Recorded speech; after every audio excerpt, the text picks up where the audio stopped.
अस्सलामुअलैकुम। Mathematics class 9। आज से हम चैप्टर नंबर 5 की एक्सरसाइज स्टार्ट कर रहे हैं, जिसका नाम है अलजेब्रिक मल्टीप्लिकेशंस। ठीक है, बहुत आसान है, कोई इतनी मुश्किल नहीं है। जब हम सॉल्व करेंगे तो हमें पता चलेगा कि आसान है चैप्टर। तो सबसे पहले हम चलते हैं 5.1 की तरफ। 5.1 की एक्सरसाइज है। क्वेश्चन नंबर 1 है, find the HCF of the following expression by the factorization. इसका पार्ट 1 है 72 एक्स की पावर 4 वाई की पावर 5 जेड की पावर 2 एंड 120 यानी 120 एक्स की पावर 3 वाई की पावर 6 एंड जेड की पावर 8। फैक्टर सबसे पहले हम एचसीएफ मालूम करने के लिए हम क्या करते हैं, फैक्टर बनाते हैं। तो सबसे पहला पार्ट क्या है, मेरे पास वर्ड्स है 72 और दूसरे में क्या है 120। तो सबसे पहले हम जो मैथमेटिक्स के तरीके से एचसीएफ मालूम करते हैं बिल्कुल वैसे ही मालूम करेंगे। उसके लिए हम क्या करेंगे, इसके लिए फैक्टर बनाएंगे। 72 का फैक्टर बनाने के लिए मुझे एलसीएम वाला मेथड यूज़ करना पड़ेगा। तो हमने इसको डिवाइड करना है। 2 के टेबल में 72 आता है। 2 1 ज़ा 2, 2 3 ज़ा 6, 1 बच गया यहाँ पर, तो ये हो गया 2 6 ज़ा 12। दोबारा 2 से डिवाइड करेंगे तो 2 1 ज़ा 2, 1 बच जाएगा तो 16 हो जाएगा। 2 8 ज़ा 16। आगे हम दोबारा इसको सॉल्व करेंगे तो 2 9 ज़ा 18। फिर 9 2 के टेबल में नहीं आता तो अब किससे करेंगे, 3 के टेबल में आता है तो 3 से डिवाइड करेंगे। 3 3 ज़ा 9, फिर 3 1 ज़ा 3। तो इसके फैक्टर क्या क्या हैं, 2 multiply by 2 multiply by 2 multiply by 3 multiply by 3। हम इसको यहाँ पर लिख देते हैं, 2 multiply by 2 multiply by 2 multiply by 3 multiply by 3। इसको मल्टीप्लाई करेंगे तो 2 2 ज़ा 4, 4 2 ज़ा 8, 8 3 ज़ा 24, 24 3 ज़ा 72। ये हो गया 72 का फैक्टर। इसी तरीके से हम आते हैं 120 की तरफ। इसका भी इसी तरीके से फैक्टर बनाएंगे हम। 120 लिखा, 12 कौन से टेबल में आता है, 2 से ये हो जाएगा 2 6 ज़ा 12, 0 का 0, 2 3 ज़ा 6, 0 का 0, 2 1 ज़ा 2, 2 5 ज़ा 10। अब 15 2 के टेबल में नहीं आता तो हम 3 से करेंगे। 3 5 ज़ा 15, 5 1 ज़ा 5। इसके भी ये सारे फैक्टर 2 2 2 3 5 हम इसके नीचे लिख देते हैं। 2 multiply by 2 multiply by 2 multiply by 3 multiply by 5 और इन सबों को आपस में मल्टीप्लाई करेंगे तो हमारे पास आएगा 120। सही है। अब हमने इनका क्या करना है, जोड़े बनाने। जोड़े एचसीएफ मालूम करने के लिए हम क्या करते हैं, जोड़े बनाते हैं। इसका जोड़ा बन गया ये वाला, 2 और 2 इन दोनों के पास है, 2 और 2 इन दोनों के पास है, 2 और 2 इन दोनों के पास है, 3 3 भी है दोनों के पास, ये नहीं है, तो इसका जोड़ा कपल नहीं बना। तो हमने क्या किया, एचसीएफ मालूम करने के लिए हमने इसके जो जोड़े बने थे उसको नीचे उतार लिया। ये वाला 2 एक टाइम लिखा, ये वाला 2 एक टाइम लिखा, ये वाला 2 भी एक टाइम लिखा, ये 3 लिखा। इसी तरीके से अब हम अगर सवाल में देखें तो यहाँ पर x4 भी है, y5 भी है और z2 भी है। इसी तरीके से 120 के साथ क्या आएगा, x3 भी है आपके पास, y6 भी है और z8 भी है आपके पास। अब हम क्या करेंगे, इसका फैक्टर कैसे लिखेंगे, उसके लिए हम ये वाला मेथड यूज़ नहीं करेंगे, बल्कि हम ये देखेंगे। आसान तरीका ये होता है कि जिसकी पावर सबसे कम होती है वो उसका फैक्टर होता है। जैसे x की पावर यहाँ पर 3 है, यहाँ पर 4 है, तो कम पावर कौन सी है, x3 है, तो ये यहाँ पर आ जाएगा। इसी तरीके से y के लिए हम फैक्टर देखेंगे, किसकी पावर कम है, जिसकी पावर कम होगी वो हमारे पास, हम इसको एचसीएफ ले लेंगे। इसी तरीके से z क्या है, z की पावर 2 है, यहाँ पर z की पावर 8 है, तो कम कौन सी है, z की पावर 2 है। अब हम इन चारों को मल्टीप्लाई कर देते हैं। 2 2 ज़ा 4, 4 2 ज़ा 8, 8 3 ज़ा 24, x की पावर 3, y की पावर 5, z की पावर 2। ये इसका क्या आ गया, HCF आ गया। पार्ट 1 में हमें यही मालूम करने को कहा था कि इसका HCF मालूम कर लें। तो क्वेश्चन नंबर हमारे पास 1 था, 72 x की पावर 4, y की पावर 5, z की पावर 2 एंड 120 x की पावर 3, y की पावर 6 और z की पावर 8। तो इसका एचसीएफ हमने क्या निकाला है, इसका एचसीएफ हमने निकाला है 24 x की पावर 3, y की पावर 5, z की पावर 2। ये हमारा इसका एचसीएफ हो गया। इसका पार्ट नंबर 1 क्वेश्चन नंबर 1 का कंप्लीट हो गया। अब करते हैं हम इसका पार्ट नंबर 2। पार्ट नंबर 2 में दिया हुआ है 18 r की पावर 3, s की पावर 4 और t की पावर 5। सेकंड है इसका 120 r की पावर 4 s की पावर 3 8 की पावर t की पावर 8। थर्ड इसके टर्म दिया है इसने 210 r की पावर 7 s की पावर 7 और t की पावर 3। ठीक है, इस सवाल को हम सॉल्व करते हैं। जैसे पहला वाला पार्ट किया था हमने एलसीएम मालूम किया था, उसी तरीके से एलसीएम मालूम करेंगे। पहला नंबर इसका क्या है 18, हम पहले 18 का एलसीएम मालूम करेंगे। इसी तरीके से इसका पहला नंबर क्या है 120, इसका हमने एलसीएम लेना है। थर्ड पार्ट में हमें कह रहा है 210 यानी 210, इसका हमने एलसीएम लेना है। तो सबसे पहले हम 18 का एलसीएम लेंगे। 18 कौन से टेबल में आता है 2 के टेबल में आता है, 2 9 ज़ा 18। 9 कौन से टेबल में आता है 3 में आता है, 3 3 ज़ा 9, 3 1 ज़ा 3। इसका भी हम फैक्टर बनाते हैं। 2 के टेबल में 12 का आता है, 2 6 ज़ा 12, 0 का 0। 2 के टेबल में 3 का आता है, 2 3 ज़ा 6, 0 का 0। 2 के टेबल में 30 का आता है, 2 1 ज़ा 2, 1 बच जाएगा तो ये हो जाएगा 10, 2 5 ज़ा 10। 15 नहीं आता 2 के टेबल में, तो हम क्या करेंगे इसको 3 से करेंगे, 3 5 ज़ा 15 और 5 1 ज़ा 5। 210 की तरफ आते हैं, उसको भी हम 2 से करेंगे, 2 1 ज़ा 2। अब एक नंबर लेने की इजाज़त होती है, 2 नंबर नहीं। तो हमें एक जो है वो छोटा है 2 से, तो हम 2 नंबर लेंगे। उसके लिए हम यहाँ पर पहले बीच में 0 डाल देंगे। स्टूडेंट्स हमारे यही गलती करते हैं कि पूरा 2 5 ज़ा 10 डायरेक्ट लिख देते हैं। नहीं, एलसीएम का रूल होता है कि आप एक एक नंबर लेकर इसको सॉल्व करोगे। जब एक नंबर नहीं जा रहा होता या डिवाइड नहीं हो रहा था तो दूसरा नंबर लेने के लिए हम पहले यहाँ पर 0 डालते हैं। अब हम ये 10 ले लेंगे, 2 5 ज़ा 10। 5 आ गया तो इसका मकसद है ये 5 से होगा, 5 2 ज़ा 10, 5 1 ज़ा 5। 3 से कर देंगे हम, 3 7 ज़ा 21, 7 1 ज़ा 7। हमने अब बना लिए हैं फैक्टर। अब हम इसको लिखना शुरू करते हैं। सबसे पहले हम 18 का लिखेंगे, 2 multiply by 3 multiply by 3 equal to 21। इसके साथ जो दूसरे वेरिएबल हमारे पास दिए हुए हैं यानी r की पावर 3, s की पावर 4, t की पावर 5, वो भी मैंने उतार लिया। सेकंड क्या है 120। 120 के क्या फ्रैक्शन बने थे हमारे पास 2 multiply by 2 multiply by 2 multiply by 3 multiply by 5 equal to 120।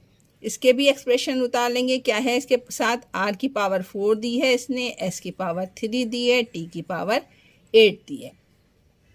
अब आ जाए थर्ड वाले के पास, वो है 210। उसके क्या बनाए थे हमने 2 multiply by 5 multiply by 3 multiply by 7 equal to 210। इसके भी वेरिएबल क्या दिए हुए हैं हमारे पास, वेरिएबल दिए हैं हमें r की पावर इसने 7, s की पावर 7 और t की पावर हमारे पास 3 आ गई।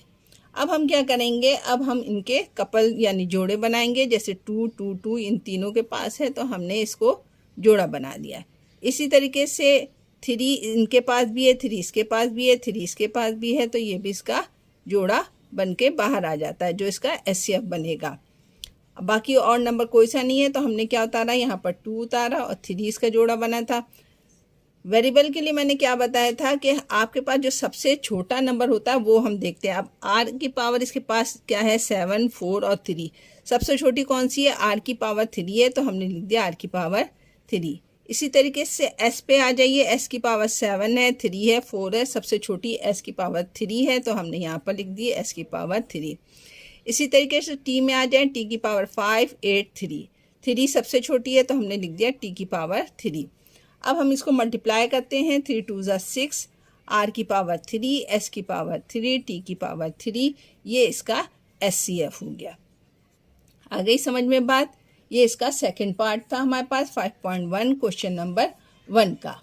पार्ट नंबर 3 में हमें दिया x square minus 3x minus 18 and x square plus 5x plus 6। हम इसके फैक्टर बनाएंगे। फैक्टर किस तरीके से बनाएंगे, सबसे पहले हमने पहली वाली इक्वेशन उतारी x square minus 3x minus 18 को पहले हम इस वाले यहाँ पर जो भी नंबर है उससे मल्टीप्लाई करते हैं। यहाँ पर 1 है, 1 लिखा नहीं जाता इसलिए समझ लें यहाँ पर 1 है।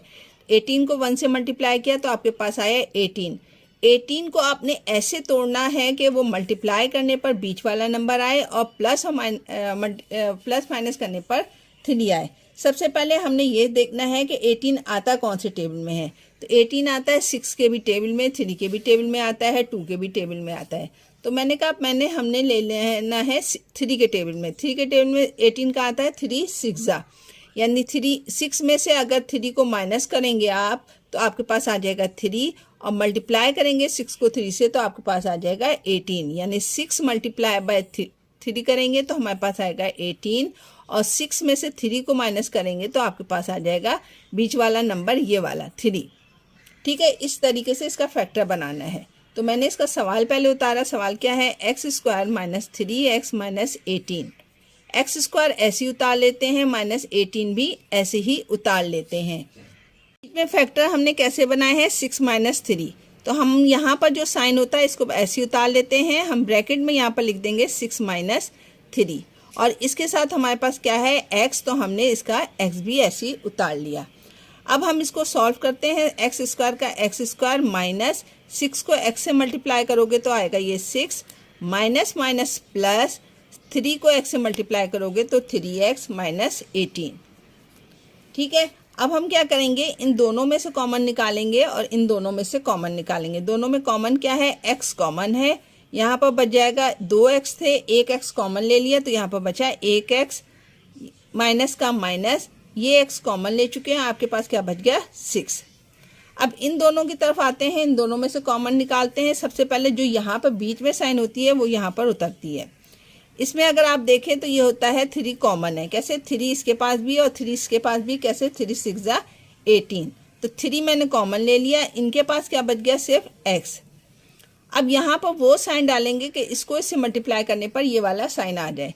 मैंने अगर माइनस डाला तो माइनस प्लस माइनस आ गया। 3 कॉमन ले चुके हो आप, क्या बच गया इसके पास 6। दोनों ब्रैकेट एक जैसी हैं तो हमने इसको कॉमन निकाल लिया, x माइनस 6। अब इसके पास क्या बच गया, ये वाला x बच गया। इसके पास क्या बचा, प्लस 3। ये तो हो गया इसका पहले पार्ट का सोल्यूशन। अब दूसरा जो इसका पार्ट दिया हुआ है वो है x square plus 5x plus 6। दूसरा पार्ट मैंने यहाँ पर उतार लिया, x square plus 5x plus 6। 6 को ऐसे तोड़ोगे आप के ब्रेक करोगे कि बीच वाला नंबर आए, यानी 3 2 6 और 3 में अगर आप 2 जमा करोगे तो आ जाएगा आपके पास 5। तो मैंने यही किया है कि एक्स स्क्वायर ऐसे लिख दिया प्लस 3 प्लस 2 x इसका ऐसे उतार लिया प्लस 6 मैंने ऐसे उतार लिया। अब मल्टीप्लाई कर दो एक्स स्क्वायर का एक्स स्क्वायर प्लस 3 को x से मल्टीप्लाई करोगे तो ये हो जाएगा 3x, 2 को x से मल्टीप्लाई करोगे तो ये हो जाएगा 2x प्लस 6। अब हम क्या करेंगे, अब हम इन दोनों के दरमियान कॉमन लेंगे और इन दोनों के दरमियान कॉमन लेंगे। क्या कॉमन है इन दोनों के दरमियान, इनके दरमियान x कॉमन था। इसके पास 2x थे, 1x तुमने ले लिया कॉमन, 1x बच गया। प्लस का प्लस x कॉमन ले चुके हो, क्या बच गया इसके पास सिर्फ 3 प्लस ये वाला साइन हमेशा यहाँ पर उतर जाता है। इसको मैं अगर तोड़ूं तो 2 3 6 होता है। दोनों में क्या कॉमन है, दोनों में 2 है, 2 मैंने कॉमन ले लिया। इसके पास क्या बच गया x, इसके पास क्या बच गया 3। अब दोनों ब्रैकेट आपके पास एक जैसी हैं तो हमने इसको एक दफ़ा उतार लिया या यूं समझ लो कॉमन निकाल लिया। इनके पास फिर क्या बचा, ये कॉमन ले चुके, ये x बचा, इसमें ये कॉमन ले चुके, इसके पास क्या बचा प्लस 2। अब हम दोनों वैल्यूज़ देखें कि ये वाली वैल्यूज़ और ये वाली वैल्यूज़ दोनों में क्या चीज़ कॉमन है, x प्लस 3 इसके पास भी है, x प्लस 3 इसके पास भी है। तो इसका HCF क्या कहलाएगा, HCF इसका हो जाएगा x प्लस 3, यानी HCF वो नंबर होता है जो दोनों के पास कॉमन होता है। तो इसका पार्ट नंबर 3 भी यहाँ पर कंप्लीट हो गया है। अब चलते हैं पार्ट नंबर 4 की तरफ। एक्सरसाइज नंबर 5.1 इसका पार्ट नंबर 3 करते हैं। इसमें तमाम पार्ट्स अलग अलग मेथड से हो रहे हैं, ये आप देख रहे हैं। ठीक है, पार्ट नंबर 3 में भी पार्ट नंबर 4 में भी यही होगा कि इसमें भी हम अलग मेथड से करेंगे। पहला वाला अगर हम हिस्सा देखें इसके पास तो वो है मेरे पास 4x स्क्वायर माइनस 9। आपको पता है 4 किसका स्क्वायर है 2 का और 9 किसका स्क्वायर है 3 का। तो मैं इसको यूं भी लिख सकती हूँ कि 3x का स्क्वायर माइनस 9 किसका स्क्वायर 4 जो है 2 का स्क्वायर है तो मैंने इसको 2 लिखा, फिर x लिखा, इसके बाहर स्क्वायर डाल दिया। माइनस 9 किसका स्क्वायर है 3 का है तो 3 लिखकर मैंने इस पर स्क्वायर डाल दिया। क्यों किया इसको मैंने इस तरीके से, क्योंकि मुझे फॉर्मूला बनाना है कि चीज़ a square minus b square का, जो बराबर होता है a माइनस b और a प्लस b। इस मेथड से हम ये a है मेरे पास, ये है b, a square minus b square किसके बराबर पता है? a minus b, a plus b. a क्या है यहाँ पर? 2x है, माइनस b क्या आपके पास? 3 है। a क्या है आपके पास? 2x है, प्लस b क्या आपके पास? 3। ये इसका पार्ट 1 सॉल्व हो गया। अब हम चलते हैं इसके दूसरे पार्ट की तरफ। दूसरा पार्ट क्या कह रहा है हमें? 2x का स्क्वायर माइनस 5x प्लस 3। इसका हम फैक्टर बनाएंगे, वही मेथड है जो मैंने आपको बताया था कि इसको इससे मल्टीप्लाई करते हैं, ये हो जाएगा 3 2 6। 6 को ऐसे तोड़ना है कि आपके पास क्या आ जाए? आपके पास आएगा यहाँ पर 5, यानी 3 में 2 अगर प्लस करोगे तो आ जाएगा आपके पास 5, और 3 को 2 से मल्टीप्लाई करोगे तो वो आपके पास आ जाएगा क्या चीज़ बताएं? 3 में 2 प्लस करोगे आएगा 5, और 3 को 2 से मल्टीप्लाई करोगे तो आ जाएगा 6। तो मैंने यही किया है, सवाल यहाँ पर ज़रा सा माइनस कर डाल दिया था मैंने, वो मैंने प्लस कर दिया है। तो हमने इसको यूँ लिखा 2x स्क्वायर ऐसे उतर गया, plus 3x plus 2x plus 3, यानी 3 में 2 जमा करोगे तो 5 आ गया, 3 को 2 से मल्टीप्लाई करोगे तो 6 आ जाएगा।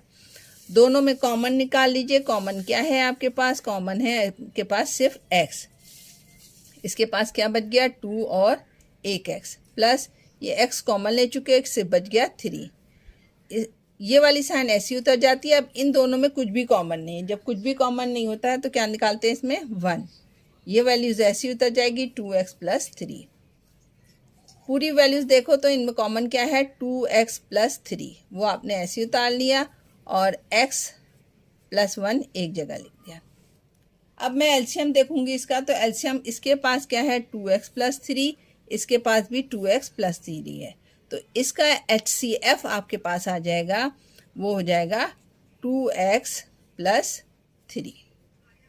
ये इसका आंसर हो जाएगा पार्ट नंबर 4 का।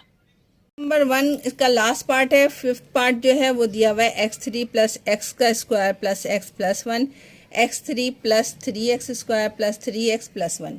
मैंने जैसे पार्ट नंबर 4 में बताया था कि तमाम इसके पार्ट्स अलग अलग मेथड से होंगे, तो इसको भी हम अलग मेथड से करेंगे। तो ये वाला जो सवाल है ये हमने जैसे 4.8 में हमने किया था सिंथेटिक डिवीजन, उस लिहाज से हम इसको सॉल्व करेंगे।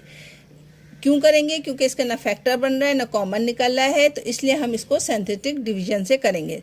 तो सिंथेटिक डिवीजन के लिए आपने सबसे पहले इसका मल्टीप्लायर मालूम करना होता है। मल्टीप्लायर मालूम करने के लिए हम क्या करते हैं कि सबसे पहले हम इनकी वैल्यूज़ पुट करते हैं कि ये जो जवाब है वो 0 हो जाए। सबसे पहले हम यहाँ पर या तो 1 लिखेंगे या -1, यानी x बराबर होगा 1 लेना है, या फिर हम सबसे पहले x -1 ले लेते हैं, ताकि हम देखते हैं कि इसका पहला फैक्ट कि इसका ये रिमाइंडर 0 होना चाहिए। तो जब -1 लिया तो ये इस तरफ आ गया, तो x प्लस 1 इक्वल टू 0, यानी इसका जो पहला फैक्टर निकाला है हमने वो निकाला है x प्लस 1 इक्वल टू 0। अब हम मल्टीप्लायर मालूम करते हैं। तो मल्टीप्लायर कैसे मालूम करते हैं कि p की जगह p -1 इक्वल टू इक्वेशन में जहाँ जहाँ x है वहाँ वहाँ हम क्या लगा देंगे? -1। 4.8 मैंने डिटेल से बताई थी, इसलिए मैं इसको ज़्यादा डिटेल से नहीं बता रही हूँ। जहाँ x है वहाँ मैंने लगाया 1 -1 की पावर 3 -1 की पावर स्क्वायर प्लस -1 प्लस 1। ठीक है। अब हम इसको जब हम सॉल्व करेंगे तो ये मल्टीप्लाई होकर -1 आ जाएगा, ये +1 हो जाएगा, प्लस माइनस -1 प्लस 1, ये आपस में कैंसिल हो गए। तो आपके पास मल्टीप्लायर, क्योंकि रिमाइंडर इसका 0 हो गया है, तो मल्टीप्लायर आपके पास क्या आया है?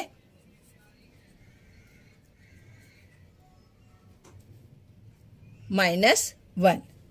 अब हम इसको सिंथेटिक डिवीजन से करना शुरू करते हैं। वो किस तरीके से करते हैं कि इसका 1, इसका 1, इसका भी 1, इसका भी 1, इसका भी 1, यानी इक्वेशन में हम इस तरीके से लिखते हैं 1 1 1 और 1।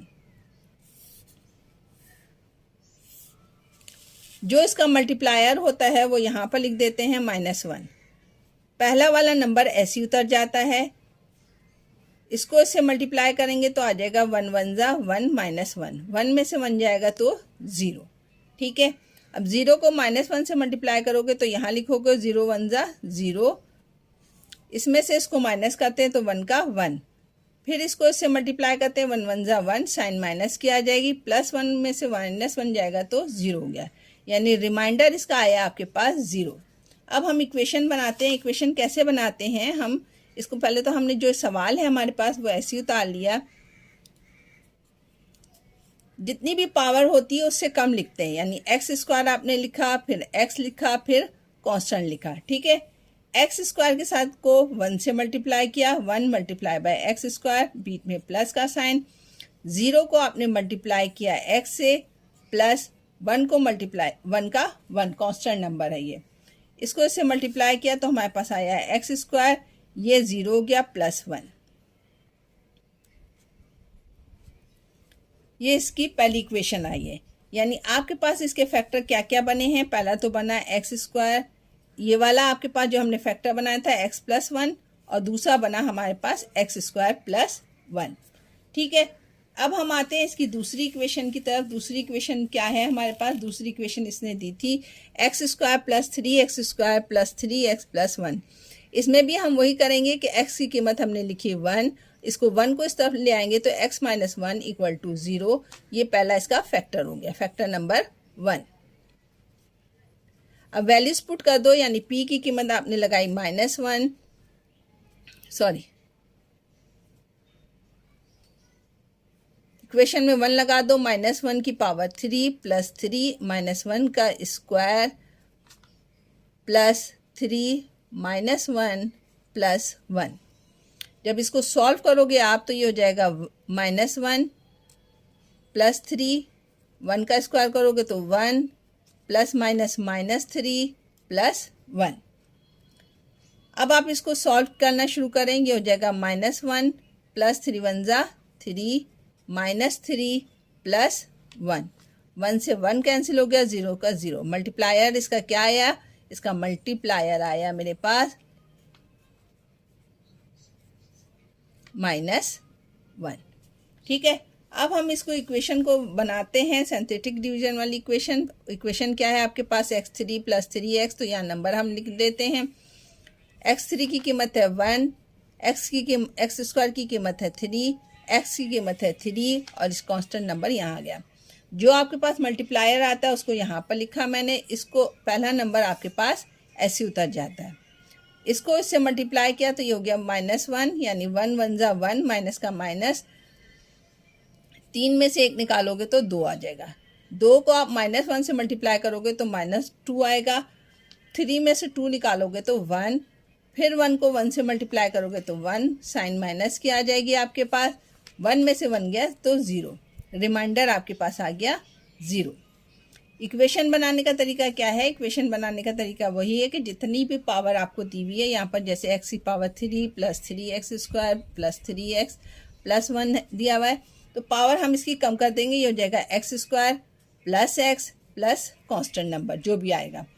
पहला नंबर इसका क्या है, पहला नंबर है इसका 1 मल्टीप्लाई बाय x का स्क्वायर, प्लस दूसरा नंबर है 2 मल्टीप्लाई बाय x + 1, ठीक है। मल्टीप्लाई कर दो, x² + 2x + 1। अब आपके पास पहला फैक्टर क्या था, पहला फैक्टर था मेरे पास x + 1। दूसरा फैक्टर हमारे पास क्या है, दूसरा फैक्टर मैं इसको पहले फैक्टर बना लेती हूँ ताकि हमें आसानी हो जाए, या हम इसको ऐसे भी उतार सकते हैं x² + 2x + 1, ठीक है। तो अब देखो कि x + 1 इसके पास भी है, x + 1 इसके पास भी है, तो इसका HCF क्या हो जाएगा तुम्हारे पास, HCF इसका हो जाएगा x + 1। देखा आप लोगों ने कि इसके जो 4-5 पार्ट थे, पांचों जो है ना मुख्तलिफ मेथड से हुए हैं। इसका लास्ट पार्ट था ये, जो कि हमने सिंथेटिक डिवीजन से सॉल्व करके दिया है। ये था इसका क्वेश्चन नंबर 1, 5.1 की एक्सरसाइज थी, पार्ट क्वेश्चन नंबर 1 था। अब हम चलते हैं क्वेश्चन नंबर 2 की तरफ।